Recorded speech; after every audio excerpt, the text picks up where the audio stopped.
I don't think it's a good term. I try to avoid it. I think it was more something that was useful for LPs, the people that would give fund managers money to invest, right? An easier way to put you in some box, and it's more or less a definition that has come up as a opposite to what other people were doing. So it's like, if it's don't consumer, not B2B SaaS, whatever, and it has some kind of technical complexity, it's deep tech. But I don't like the term, man, because letting people go, from an investor perspective, you're a little bit removed from that, and it doesn't, you go in and you talk to a portfolio founder and you say, hey, we need to, cut burn down. But for me, one of the hardest things was taking venture money is just a means to something, and that something is so hard that venture money is only going to make it harder, worse, increase the tension, the pressure, and everything. So it's like, I would only invest in someone that. So hey Rodrigo, I hope you're doing well. I am. How are you doing? I'm trying to do well. Well, it's a trying that counts. Yes, 100 points for trying. All right, so I think I'll just begin. Let's get into it. So, who is Rodrigo? Who are you? I ask that question myself pretty often, and I haven't. We all do. Yes, and I haven't found a great answer. But it's funny because sometimes you tend to answer with what you do, which means that you think that what you do is who you are, right? I don't know. I don't mean to get too philosophical here. So let me tell you what I do. So I'm a former founder. I used to be on the side of building and doing things that matter, actually. And I did that for 12 years across 4 companies, and then decided to take some time off. I was burned out, as many founders are, and I didn't know what else to do. So I started investing my own money after I sold my last company as an angel investor. And then I realized that, okay, maybe this is something I can do. And I joined a US VC fund called SOSV as a partner. That's the most active deep tech investor in the world. And spent 4 years there, invested in over 40 companies, and started to learn about what deep tech was, because I'm not a technical person and my companies were not in the deep tech phase. And in 2021, I decided to leave and see if I could raise my own fund and start investing in a little bit later stage, and see if I could be great at this, because not a lot of people realize that venture, it's a game only worth playing at the top 10%. There's easier ways of making money and more fun things to do, but I guess you need to try. So that's why I raised Outsized Ventures Fund 1, which is a deep tech fund focused on European deep tech companies. And that's what I've been doing for the last almost 3 years now. What is deep tech? People have different ways to look at it. What do you think is deep? I don't think it's a good term. I try to avoid it. I think it was more something that was useful for LPs, the people that would give fund managers money to invest, right? An easier way to put you in some box, and it's more or less a definition that has come up as a opposite to what other people were doing. So it's like, if it's don't consumer, not B2B SaaS, whatever, and it has some kind of technical complexity, it's deep tech. But I don't like the term, man, because 4 or 5 years ago, people would have said, oh, this AI company is deep tech, so this is for the deep tech funds. And now every single generalist fund is doing AI. So it's like, is that really deep? So for us, and we have it on our website, we like to define it by is this something that matters? We like to invest in things that matter.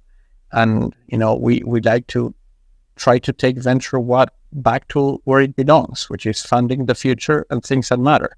I have no problem with, a 10-minute delivery app or whatever, but I'm just not that excited about it. So I guess is another way of saying that I don't think deep tech has a good, definition. How do you really feel if you look at deep tech from your point of view? How do you differentiate from normal things? Yeah, if we want to get a little bit more technical, you can start thinking about a risk framework, right?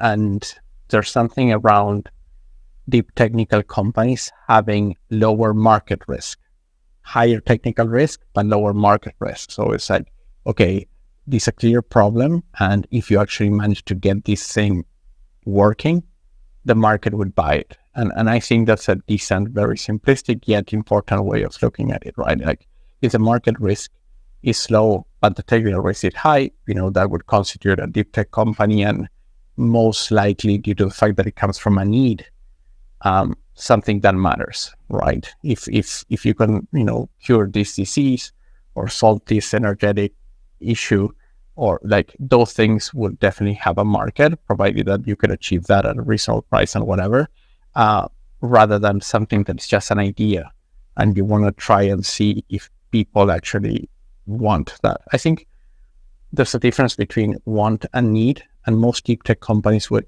fit into the YC model. Build something people want. There's something to be said about build something people need, and most of the kind of deep tech companies are around the need rather than the want. How do you differentiate between what people need, what people want or need, versus what you think they want or need? Brilliant question. I think it's on a case-by-case basis. Most of the time, you can make a lot of money with what people want. You can think about porn in that way, and that might be a case for porn being needed. I don't know, that could be a fringe case, but I think it's one of those things that you need to look at it, and it's very clear when you have it in front of you. Again, and I don't know why I'm going back to porn, but like that definition, it's very hard to define what porn is, but you know it when you see it. But how does that correlate with the need side? That when you're looking at a company that's developing a solution for a problem, obviously there can be a component that says that the product is something people want or it's something people need, but most of the time it's both. So the thing is, you need to look at it in a very specific scenario and think, okay, is this something that you think is really needed or more than is wanted? Because at the end of the day, it would be a combination of both, right? Within the deep tech space, most of the companies would fit in trying to solve for needs rather than wants. And that's why I spend most of my time on that side of the equation. Yeah, that's an interesting point. But one thing that comes to my mind whenever I talk to anyone about this is there are companies like LVMH, Louis Vuitton, or luxury brands, or a lot of these that don't move the world forward, but are valued at billions and billions of dollars, and people still use the product. What do you think is that? I think we can take a step back and think, like, do they move the world forward or not? Most of the luxury brands have a design component, right? A very clear design component, and design is art. And there's a lot to be said about the world needing art, right? I think the tech world is very pragmatic, and one of the things I hate about it is people are mostly unidimensional. It's either, in love with the tech or the hustle, and that's it. And I think, there's a lot of value in art, even if it's not practical value or utilitarianism.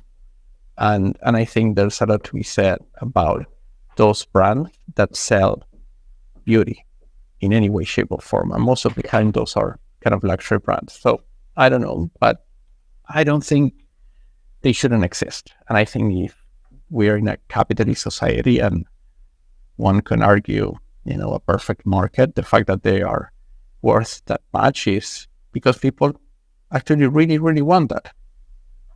there's a lot of value in well-designed products, even though people might buy them for what they represent and not the product themselves. In order to move the world forward, it'll make sense in just a second. In order to move the world forward, you need to cater to a massive audience.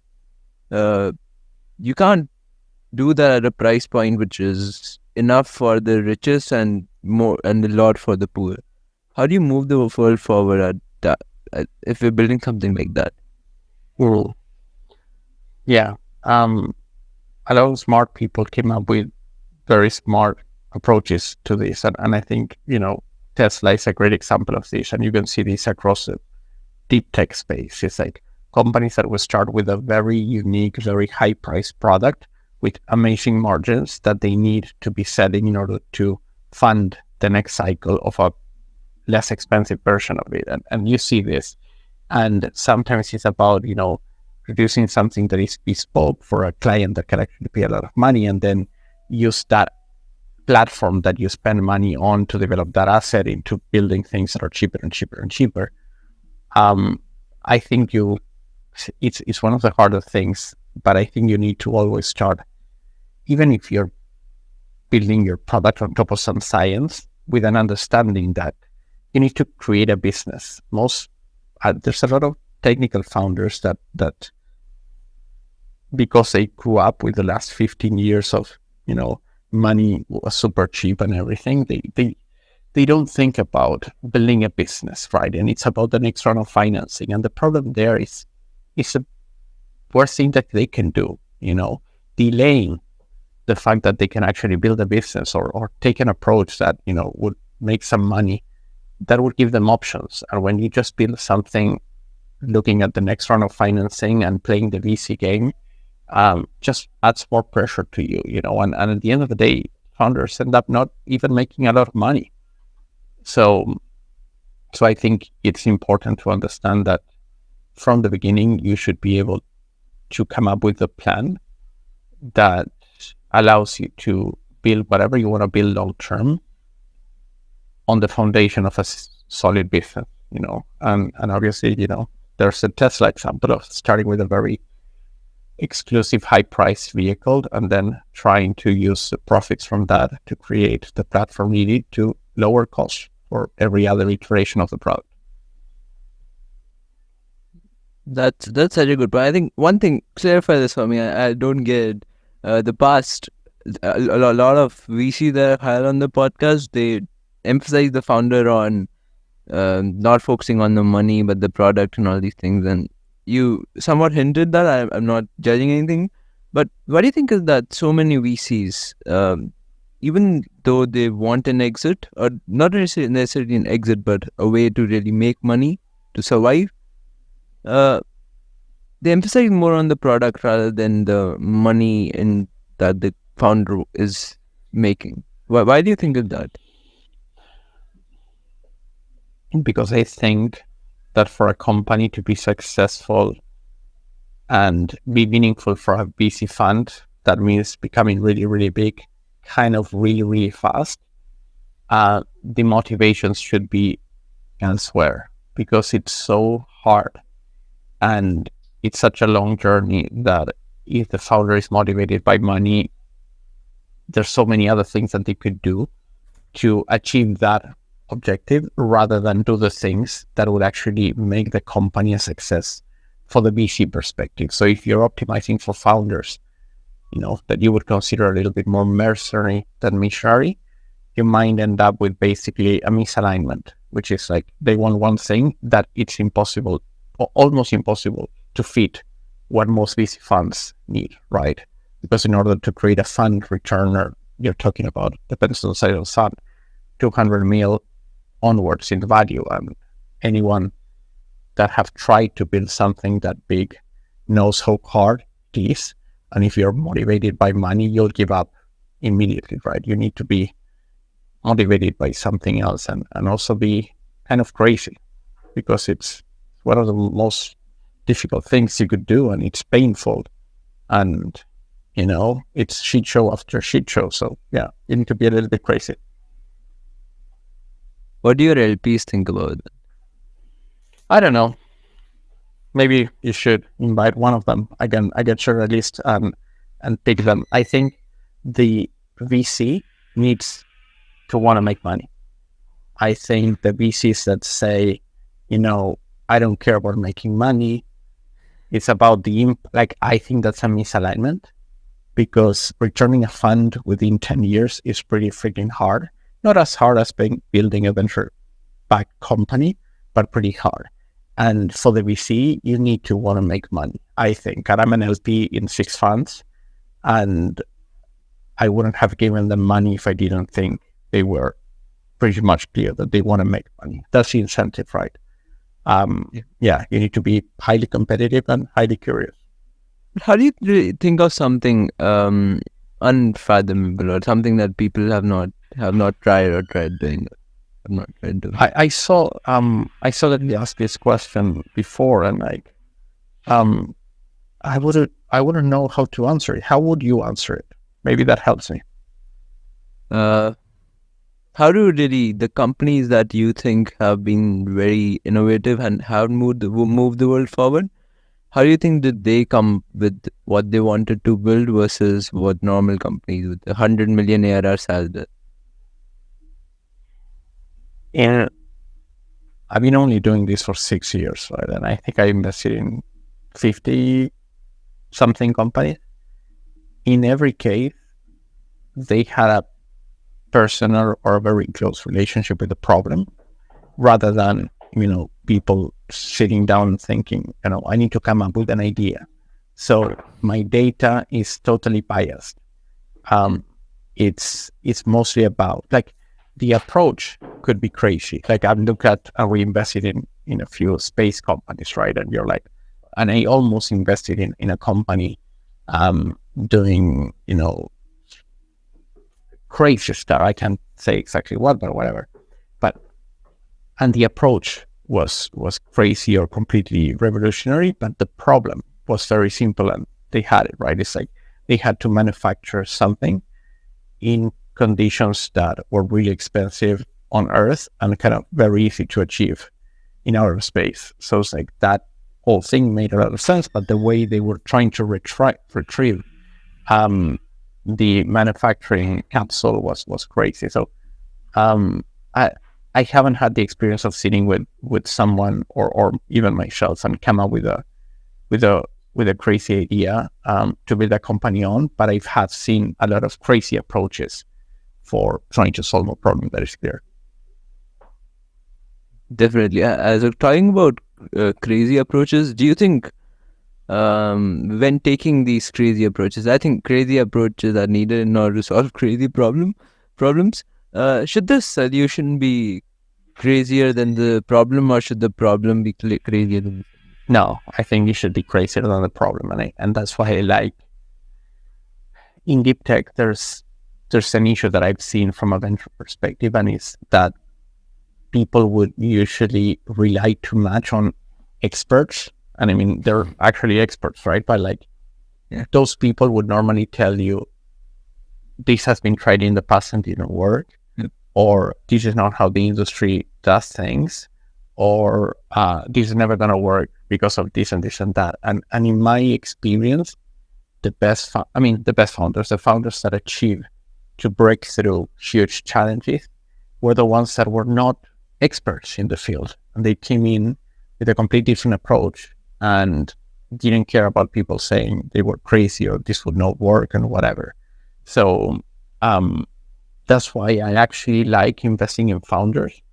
They're not that close to the industry they're trying to work on, even though it's kind of a contrarian position for most deep tech investors, right? You want the therapeutics guy that knows exactly the playbook and have done this multiple times in the past and whatever. In my case, I'd rather have someone with fresh ideas and crazy ideas and try to do things completely differently. Why do you think is that? Why do people who are closer to the industry do worse? Or in some cases, people who are farther from the industry do better than the ones who are closer to it? Yeah, because I think you don't have any pre-existing biases or constraints. And, it takes a lot of guts to try something crazy. And if you've seen people trying other stuff that was as crazy as the thing you want to try it and fail and be, ridiculized or whatever, it's like, you might don't want to do it. And if you don't care, just don't care, or you're ignorant enough to do it, well, maybe you get to a better place. That's jokes. I think if you ask 10 founders, 9 out of 10 would say, if I knew how hard this shit was, I wouldn't have started. So it's like, you need that, that approach to anything that will eventually become big enough to matter for you as a venture investor. So on the technical side and also on the company building side. A lot of VCs founded in everywhere on Twitter and the whole internet says that it's very hard to build a startup and all these different things you just said. Now, why do you think it's hard?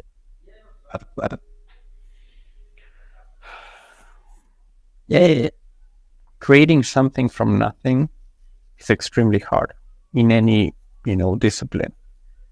Creating a company, which at the end of the day is something closer to a living organism, where every input that you put actually changes the whole framework, it's a constant struggle to get the recipe right.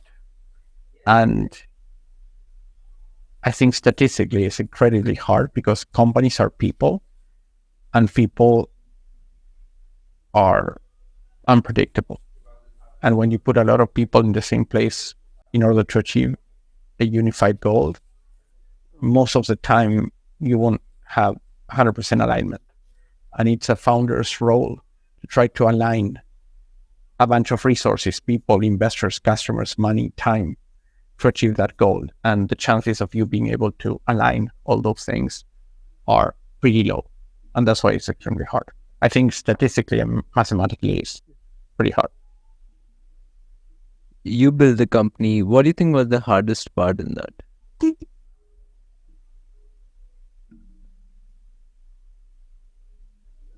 I built 4 companies and had shit shows in every single one of them. The hardest part, letting people go. From an investor perspective, you're a little bit removed from that, and it doesn't, you go in and you talk to a portfolio founder and you say, hey, we need to, cut burn down. But for me, one of the hardest things was letting people go that I have hired, sometimes, poached from great companies, and they had families and kids and whatever, and I convinced them that if they come and join us, we would achieve this and this and that. And then for whatever reason, external or internal, I had to make the tough decision of letting them go, and like sitting in front of people and say, this is it. And you see how sometimes they get emotional and sometimes they have issues, and so I was never comfortable in having to play such an important role in someone's life as someone that would hire or fire them. I think that was very uncomfortable for me. Now, in retrospect, back then it was like, this is what we need to do and this is it. But now I feel about that. I feel that was the hardest thing. What really made it hard?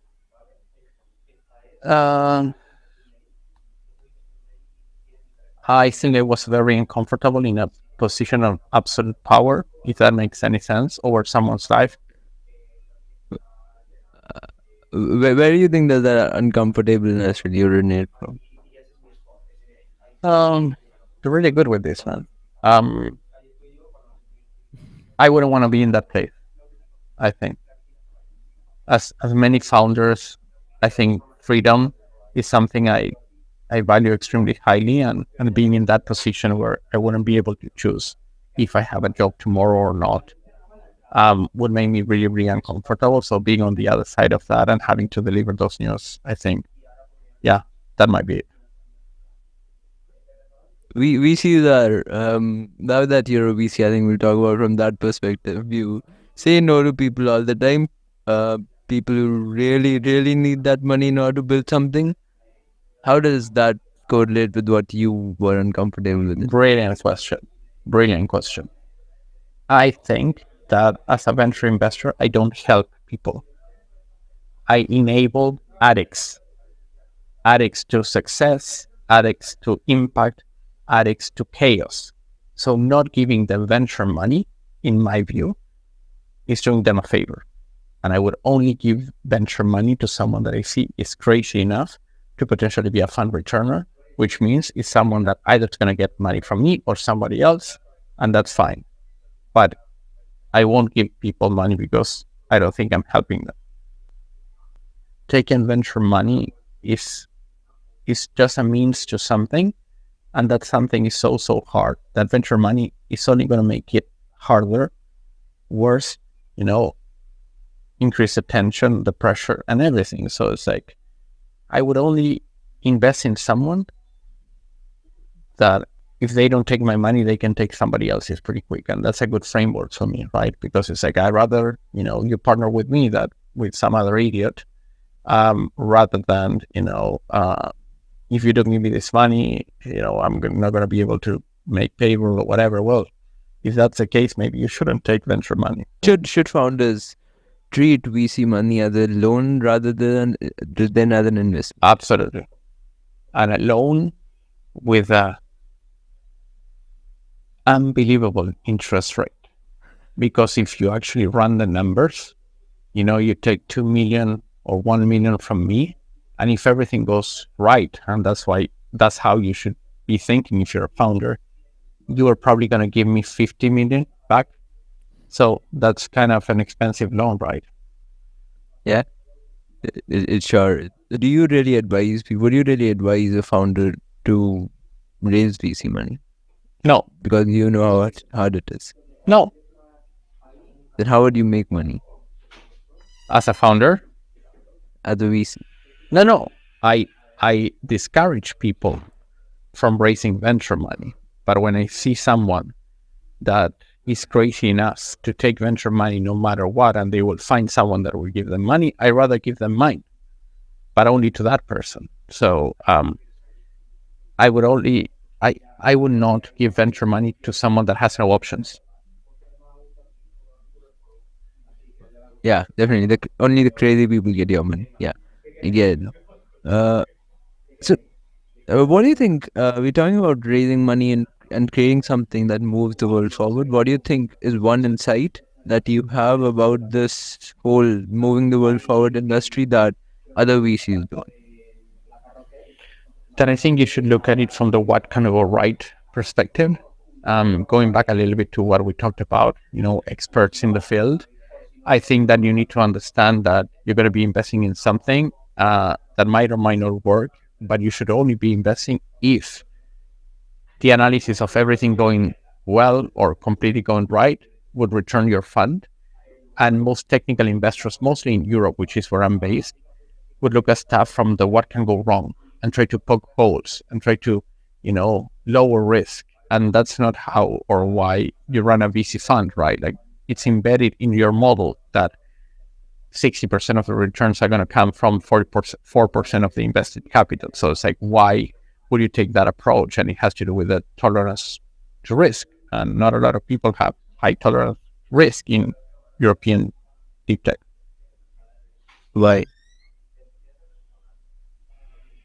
I think the percentage of VCs that have an entrepreneurial background in Europe is like, I can't remember, it's growing, but it's like, it was below 10%. So I think you're dealing with a different animal and people that are not naturally optimistic, which should be as a venture investor. How do you really develop the optimism? I mean, I don't think you develop it. I think you're either an optimist or you're not. Are you an optimist? 1,000%. I wouldn't be a founder if I wasn't. Why? Because if you knew how hard starting a company and running a company would be, you would never start it. So you would not be a founder by definition. So it's like anyone that has started anything, it's an optimist. Like, you're an optimist, right? With your podcast. Yeah. How do you really be an optimist while keeping in mind that things can go wrong. And so the whole narrative of like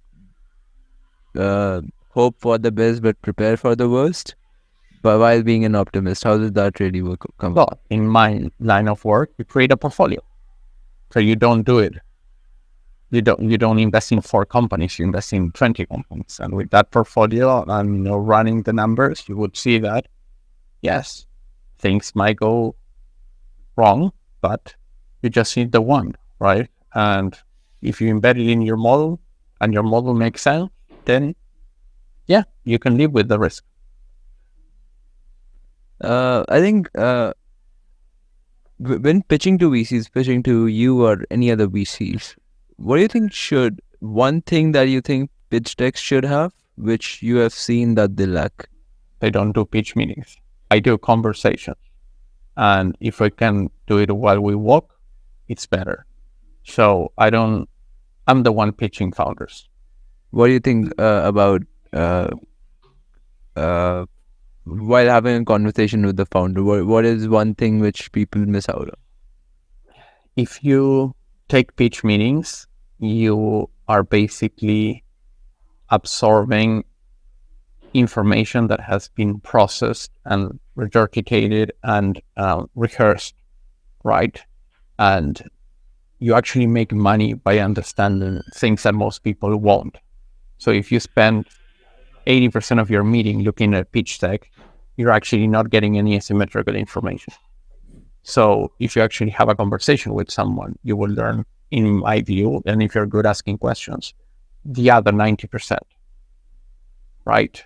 So it doesn't make any sense for me to start with a pitch deck that has been, built over 6 months with the input of a bunch of other people and just let someone talk, because I wouldn't get any information that the market doesn't already know about it, right? And you only make money in venture if you invest in the great deals that no one else is doing. Like if you have great deals, bad deals, and you have great deals everyone does, great deals no one does, bad deals everyone does, bad deals no one does, you just want to be in one.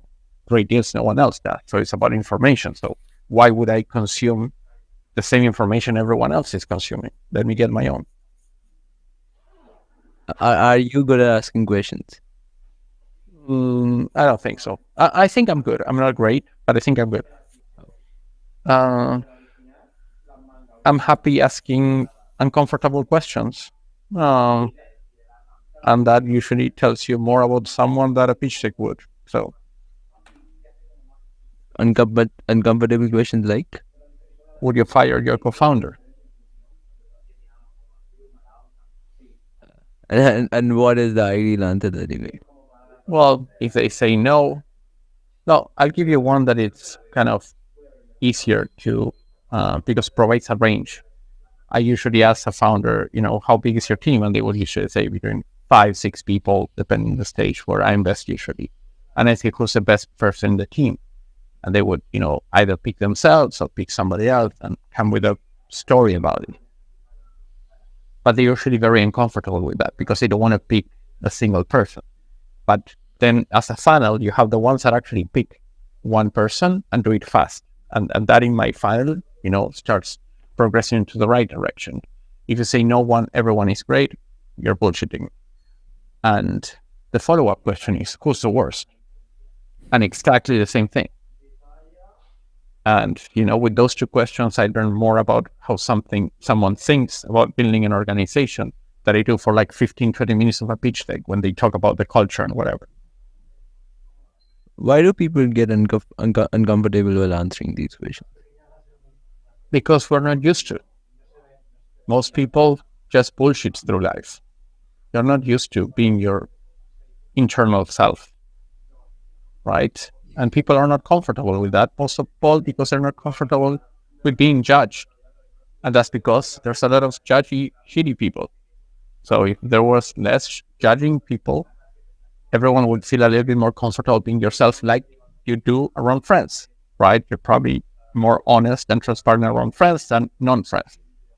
So, people are not used to being open with non-friends, and that makes everything more difficult. So I think it's just that. Yeah, that's a good point. Is that the reason why you have a 98 NPS? I hope so. Yeah. I hope so. Yeah. I think I sent that. Yeah, I invested in over 50 founders, and I sent whenever I invest in a founder and I spend more than a year, I send them a NPS survey. And my surprise, absolute surprise, I hold crazy 98. All right. I don't. Is that because they want you to help you raise the next round? I thought about it. I thought about it multiple times, and then looked at 20 companies out of the 50 have like failed or are about to fail. And they gave me that rate when they already think about quitting the company. I don't know, man. It's the bar is so low in venture. It's like, if you're just transparent, honest, and you don't fuck people over, you're great. So I think, it's just because I'm open and transparent and I don't bullshit founders that I have that. But I don't know. It's a question for them, not for me. Definitely. I'll ask one of your portfolio about this. But I think this will be incredible. I learned a lot from this and like blew my mind. You are really transparent and no bullshit. I like people who do that. I think a lot of people who really give wrong feedback, give bad feedback are lying. I agree. But you're too kind. Those are two kind words. So thank you so much for having me. You ask amazing questions. You made me think a lot. As you could see, if this is not going to be heavily edited, I paused for a long time, and I really appreciate it. So, if I can do anything for you in the future, just reach out again. Happy to do. Definitely. I think there's one last question that I end with. I've been into VC startups and coding since I was 11. What do you think is one fact that would blow 11-year-old me mind? About the industry? Anything. Luck is 90% of everything. Why? I mean, You'll see. The older you get, the more you will come back to that and say, okay, that dude was right. It's about being lucky. That's why every morning I look at the list of companies I'm thinking about investing, and I just randomly delete half of them because I cannot invest in unlucky people. It's a bad joke. I don't do that. Yeah, but it's a good way of framing it. Yeah, definitely. That blew 15-year-old mind. Thank you so much, man. This has been incredible. Thank you so much for the time. Thanks, man.